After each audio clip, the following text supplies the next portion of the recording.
আসসালামু আলাইকুম। আজকে আমি একটা নতুন রেসিপি নিয়ে হাজির হলাম। আপনারা সবাই হয়তোবা এই রেসিপিটা জানেন। তো এটা আমি আজকে ফার্স্ট টাইম বানিয়েছি, তো তার জন্য আপনাদের সাথে শেয়ার করেছি। তো ফার্স্টে আমরা দুধটাকে জাল করে নিব। জাল করে বলক আসা পর্যন্ত নাড়তে থাকবো। এইখানে দুধটা জাল দেওয়া শেষ, বলক এসে পড়েছে, দেখতে পাচ্ছেন। আগে থেকে অনেকটা ঘন হয়ে এসেছে। বলক আসার পরেও একটু ভালোভাবে নেড়ে চেড়ে নিতে হবে। দুধটাকে আগে থেকে জাল করে নিলে টেস্টটা ডাবল হয়ে যায়, তার জন্য আমি দুধটাকে ভালো মতো জাল করে নেব এবং ঘন করে নেব। জাল দেওয়া শেষ, এখন আমি এটাকে এক সাইডে রেখে দেব। অন্যদিকে গ্রেটারের সাহায্যে গাজরগুলোকে গ্রেট করে নিতে হবে।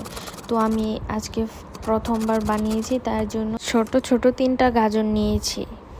আজকে হালুয়াটা বানানোর জন্য ইনটেক এটা বের করে নিলাম। চুলায় এটাকে বসিয়ে দিয়ে পানি শুকানোর জন্য অপেক্ষা করব। পানিটা একটু শুকিয়ে আসলে এটার মধ্যে দিয়ে দিতে হবে ঘি। অবশ্যই ঘি ইউজ করবেন, ঘি বা বাটার ইউজ করতে পারেন। ঘি ইউজ করলে এটার স্মেলটা অনেক সুন্দর আসে। ঘিয়ের মধ্যে আমি তেজপাতা, দারচিনি, এলাচ দিয়ে এটাকে ভেজে নেব। আমার কাছে বাদাম ছিল না, তাই এই মশলাগুলোই দিয়েছি। তো এটাকে ভালো করে ভেজে নেওয়ার পরে এটার মধ্যে গাজরগুলোকে দিয়ে দিতে হবে। গ্রেট করার পরে আমি গাজরগুলোকে ভালো মতো ধুয়ে নিয়েছি। পানিগুলো ফেলে দিয়ে গাজরগুলোকে দিয়ে দিতে হবে, ঠিক আমি যেভাবে দেখিয়েছি এইভাবে। গাজরগুলো দেওয়ার পরে এগুলোকে ভালো মতো ভেজে নিতে হবে যতক্ষণ না পর্যন্ত ঘিয়ের স্মেলটা বের হয়ে আসে। আমি এটাকে অনবরত নেড়ে ভালো মতো ভেজে নিয়েছি যাতে নিচে লেগে না যায়। ভাজা শেষে জাল দেওয়া দুধটুকু ঢেলে দিতে হবে। আমি প্রথমবার বানিয়েছি, তাই দুধ একটু বেশি জাল দিয়েছিলাম, বাট গাজর কম হয়ে গেছে।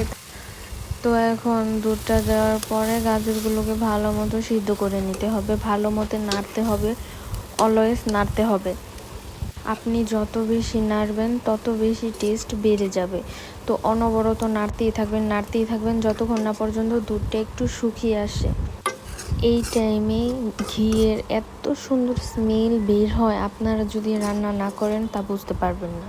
তো অবশ্যই বাসায় এটাকে ট্রাই করবেন। দুধটা একটু শুকিয়ে আসার পরে স্বাদ মতো লবণ দিয়ে নিয়েছি। আপনারা আপনাদের স্বাদ মতো লবণ দিতে পারেন।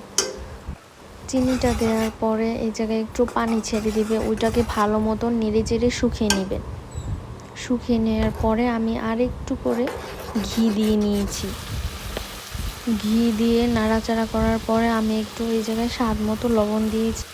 হালুয়াটা বানাতে গেলে অবশ্যই আপনাকে অনেক নাড়তে হবে। দুধটা আর একটু শুকিয়ে আসার পরে এই জায়গায় আমি অনেকগুলো গুঁড়ো দুধ ব্যবহার করেছি। এখন ভালো মতো এটাকে মিক্স করতে হবে, অনেক নাড়তে হবে এবং ভালো মতো মিক্স করে নিতে হবে, তাহলেই আমাদের হালুয়া রেডি। আমার কাছে কাজু বাদাম বা কোনো বাদাম ছিল না, তাই আমি কিশমিশ দিয়ে এটাকে ডেকোরেশন করেছি। তো আমাদের স্পেশাল হালুয়া রেডি। সবাই জানাবেন কেমন হয়েছে। অবশ্যই সবাই ট্রাই করে আমার কমেন্ট বক্সে জানাবেন। আল্লাহ হাফেজ।